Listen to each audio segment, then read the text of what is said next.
Doctor साहब, आपसे एक सवाल ये है, आपका मौजू भी है, आप नौजवानों के साथ जुड़े हुए हैं और आपका एक बड़ा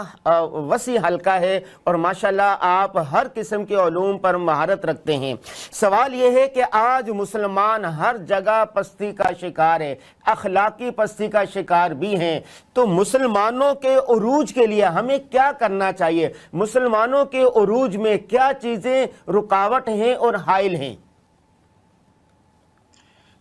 बिस्मिल्लाहिर्रहमानिर्रहीम, अल्हम्दुलिल्लाहि रब्बिल आलमीन, वस्सलातु वस्सलामु अला रसूलिल करीम। बुनियादी तौर पे अनवर भाई, बहुत सारी चीज़ें हैं जब आप थोड़ा सा गौर करते हैं। कुछ चीज़ें तो हमारे उलमा ने बहुत ज़बरदस्त तरीके से बयान कर ली, जिसमें ईमान की बात और आखिरत और जन्नत की ख्वाहिश और अल्लाह से एक ताल्लुक़ और सुन्नत की पाबंदी, ये वो सारी जो इसको मैं समझें इस दर्जे में लेता हूँ कि एक बहुत लंबा सा एक नंबर है उसमें जो शुरू में 1 की हैसियत होती है। मगर अगर हम सीरत पे भी गौर करें तो नबी करीम अलैहिस्सलाम ने इन सारी चीज़ों को करने के बावजूद इस पे इक्तफा नहीं किया। आप अलैहिस्सलाम ने अपने साथियों को जमा भी किया, उनको इज्तिमाई काम पे उभारा भी। और अगर मिसाल के तौर पे उस ज़माने में जो जहाँ से मुसलमान कमज़ोर पड़ सकते थे, या उनका दिफा कमज़ोर पड़ सकता था, या दूसरा उनको नुकसान पहुँचा सकता था, या दूसरा उनको अपने ज़ेर असर ला सकता था, वहाँ से उस ज़माने के अंदर जो भी चीज़ें थी आप अलैहिस्सलाम ने बेहतरीन तौर पे उसका एहतमाम किया कि मुसलमान यहाँ से कमज़ोर ना पड़ें और उनका दिफा मजबूत हो। अब इस वक्त छोटी सी एक मैं मिसाल लेता हूँ कि जब हम इस दौर में हैं तो यानी एक ज़माना था जब हम ये बात करते थे, कहीं जाते थे तो हम कहते थे अच्छा इस बाज़ार में बच्चों पे निगाह www.darse-quran.com और ये बच्चा जो है ये यहाँ इस बाज़ार के अंदर मस्जिद भी है, इस बाज़ार के अंदर कहवा खाना भी है, इस बाज़ार के अंदर शराब खाना भी है, इस बाज़ार के अंदर और फहाशी के अड्डे भी हैं। लेकिन इस बाज़ार में कुतुब खाना भी है, इस बाज़ार में बड़ी ज़बरदस्त किस्म के असातिज़ा भी बैठे हुए हैं, वो अपना उनके हल्के भी चल रहे हैं, उनके इंस्टीट्यूशंस भी हैं, सब चीज़ें मौजूद हैं। तो हम क्या करते थे, उस बाज़ार में उस बच्चे पे नज़र रखते थे कहाँ जा रहा है, तो ये कहीं गलत तरफ ना चला जाए, ये कहवा खाने में गलत सोबत में ना चला, ये कहीं खुदा न खास्ता शराब खाने की तरफ निगाह उठा के ना देखे, ये किसी फहाशी के किसी मुकाम की तरफ इसका एक कदम भी ना बढ़े। अच्छा, अब क्या है कि ये सारी चीज़ें यानी ऐसे ही हैं, यानी ऐसी हैं लेकिन वर्चुअल हो गई हैं। वर्चुअल होने से मुराद ये है कि वो ऑनलाइन हो गई हैं। सो अब अगर हम अपने बच्चे को एक डिवाइस देकर, एक लैपटॉप देकर, एक जो भी करके उसको एक एंड्रॉयड फ़ोन देकर उसको छोड़ देते हैं, तो अब हमारे पास कोई रास्ता नहीं है जिससे हम उस बच्चे की तरबियत, उस बच्चे की जो एक उठान है, उस बच्चे की जो अपब्रिंगिंग है, उस पे नज़र रख सकें कि वो कहाँ जा रहा है, किधर किस तरफ कदम उठा रहा है। उसमें बड़ी ज़बरदस्त चीज़ें भी हैं, बेहतरीन से बेहतरीन मशाइख भी हैं, उनके बेहतरीन बयानात भी हैं, लेकिन दूसरी तरफ दूसरे एक्सट्रीम्स भी मौजूद हैं। सो अभी हमें मिसाल के तौर पे अर्ज़ कर रहा हूँ कि अभी हम बात कर रहे हैं अपनी इस्लाह की, उरूज की, रिफॉर्म्स की। तो अगर जनरेशंस ही ऐसी बन रही हैं अगले मुसलमानों की, और जब खास तौर पे 5th जनरेशन वॉर का टाइम है, जहाँ पे उनको आपके आपके एटॉमिक आर्सेनल पे या आपके वेपन्स पे या आपके F-16s पे या आपके मिसाइल्स पे काबू करने की जरूरत नहीं है। अगर वो अपनी कौम का, आपकी कौम का ही जहन तब्दील कर दें,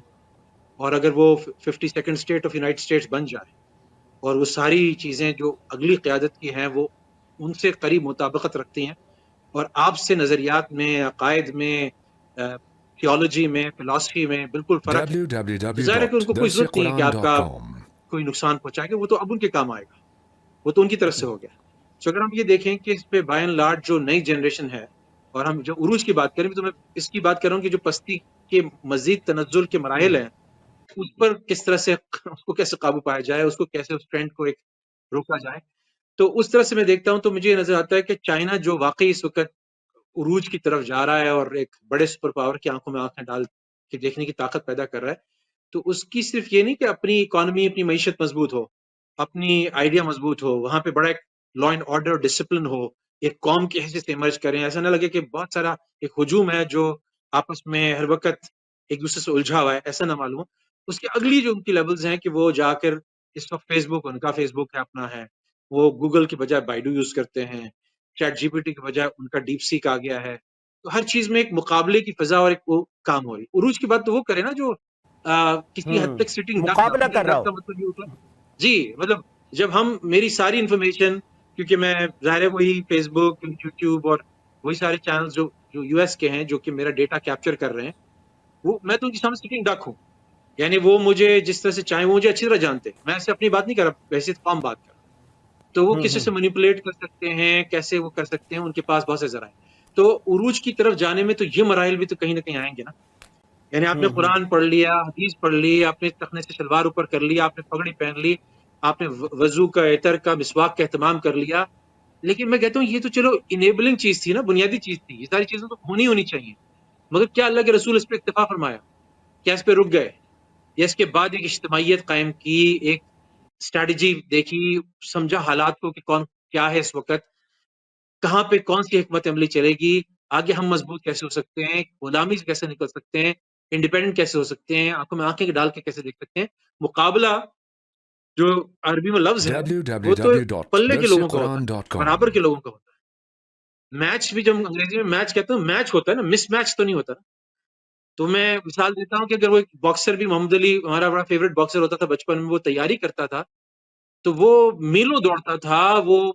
کھانا دیکھتا تھا، غذا دیکھتا تھا، ایکسرسائز کرتا تھا، پھر مشق کرتا تھا کیسے کرنی ہے، پاؤں کی مشق الگ ہوتی تھی، ہینڈ موومنٹ کی مشق الگ ہوتی تھی، پھر اس کے بعد دشمن کو اسٹڈی کرتا تھا کہ دشمن کی کیا اسٹرینتھ اور ویکنیس ہے۔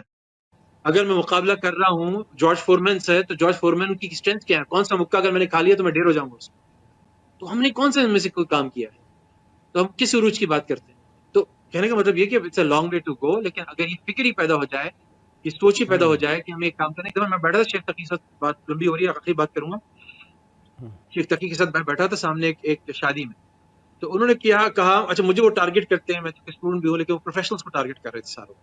کہ ہم نے جہاں آپ لوگوں کو فتووں کی ضرورت تھی اسلامک فائنانس میں فلاں جگہ، ہم نے کوشش کی آپ لوگوں کے لیے سہولت پیدا کریں، بزنس کے لیے سہولت پیدا کریں، لیکن آپ نے دنیا دار لوگوں نے، پروفیشنلز نے، بزنسز نے کیا کیا؟